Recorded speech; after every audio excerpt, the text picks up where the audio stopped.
जरा तसव्वुर करें, आपने अचानक जोर से ब्रेक लगाई और गाड़ी सीधी रुकने के बजाय फिसल कर एक तरफ जाने लगी।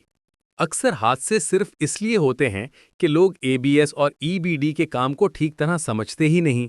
आज हम सादा अल्फाज में ये समझेंगे कि ये दोनों निज़ाम गाड़ी को महफूज कैसे बनाते हैं।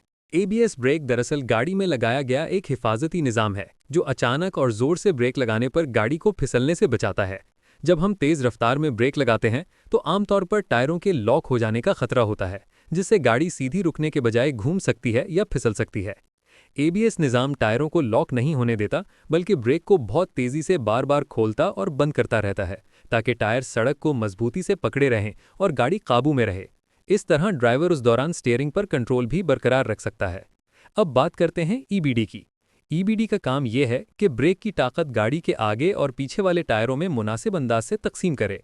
हर वक्त गाड़ी का वजन एक जैसा नहीं होता, कभी ज़्यादा लोग बैठे होते हैं, कभी सामान होता है और कभी सिर्फ ड्राइवर होता है। ईबीडी ये देखकर फैसला करता है कि किस पहिए पर कितनी ताकत भेजनी है, ताकि ब्रेक लगते वक्त गाड़ी एक तरफ ना खिंचे और ना ही डगमगाए, बल्कि सीधी और मुतवाजन रहे।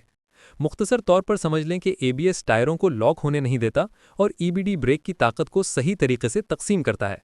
दोनों निज़ाम मिलकर गाड़ी को ज़्यादा महफूज और काबू में रखते हैं, ख़ास तौर पर हंगामी या फिसलन वाली सूरत हाल में।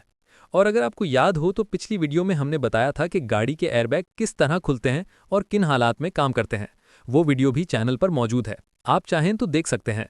अगर किसी बात की समझ ना आए या आप मज़ीद मालूमात चाहते हों तो कमेंट में ज़रूर पूछें, और चैनल को सब्सक्राइब, लाइक और शेयर भी कर दें, ताकि ऐसी मुफीद मालूमात आप तक हमेशा पहुंचती रहें।